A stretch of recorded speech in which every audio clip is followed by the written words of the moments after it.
E o filho de Trump, Donald Trump Jr., gravou um programa com Luiz Elizondo, ex-diretor do Programa de Investigação de OVNIs dos Estados Unidos, falando sobre os casos de OVNIs, os drones misteriosos que têm aparecido em vários estados dos Estados Unidos.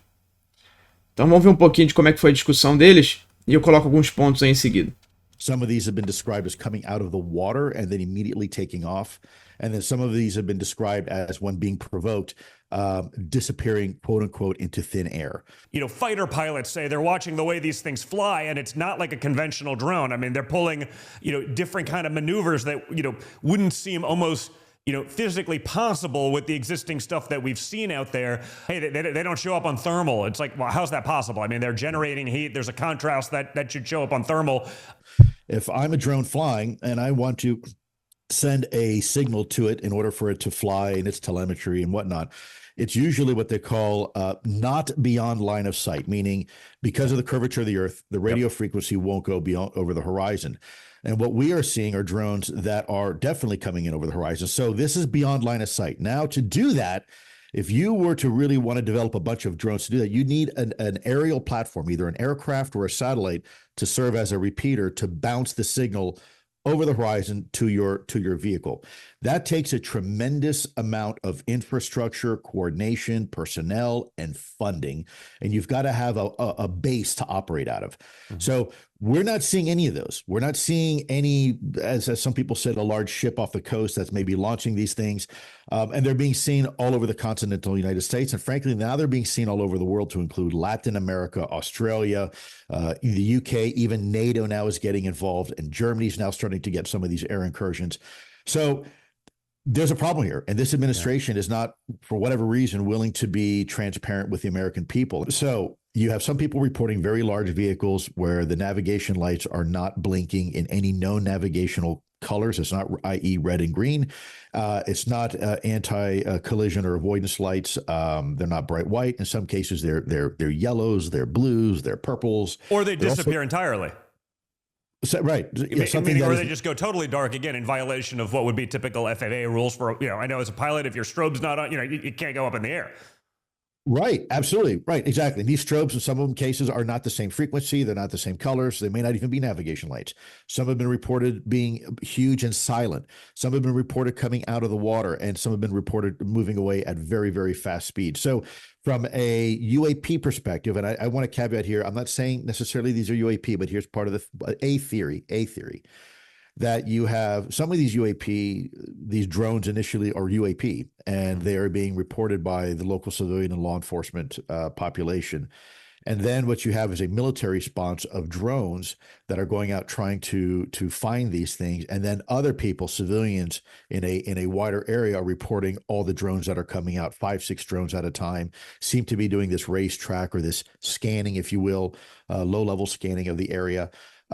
It's possible that they're looking for whatever maybe they saw, maybe it was UAP related, and now they're hoping maybe there was some sort of landing or a crash or something like that, and they're looking for it, potentially.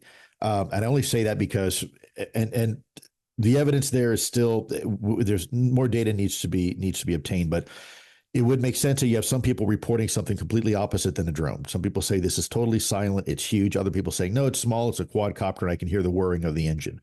Both might be true, actually. We don't know. And I think what we're seeing right now is a last-ditch, desperate effort by the administration to say, look, we've got enough fires on our hands. We don't want to deal with drones right now. We can't deal with drones. We don't know what they are. We don't know where they're from. Please don't shoot one down because we don't know what's going to happen. And let the next administration try to figure this out. Então tá aí os dois trocando informações aí sobre os casos nos Estados Unidos.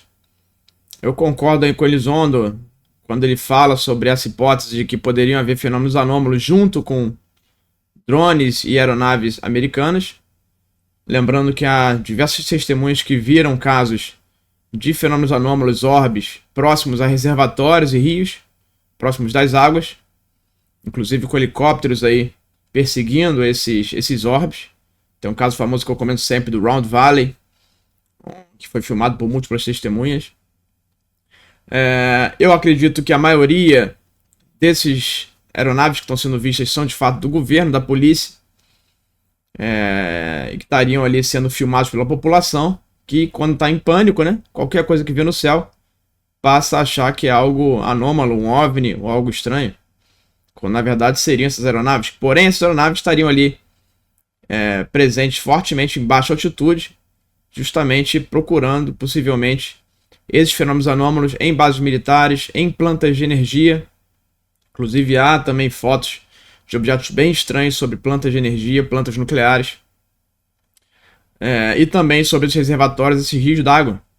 Né? Então acho que é um conjunto aí de coisas no céu, a maioria explicável, mas uma grande parte ali ainda também inexplicável, e que seriam esses fenômenos.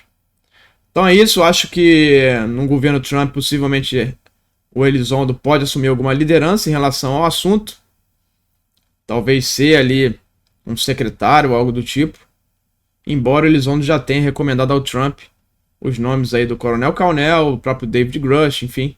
Então não se sabe ainda se ele tem essa intenção de assumir algo no governo do Trump. Então é o que ele falou, parece que o governo atual está tentando, rezando aí pro governo novo do Trump começar, para segurar essa bomba aí do que está acontecendo. Então é isso, continuamos atentos aqui. Um abraço e até a próxima.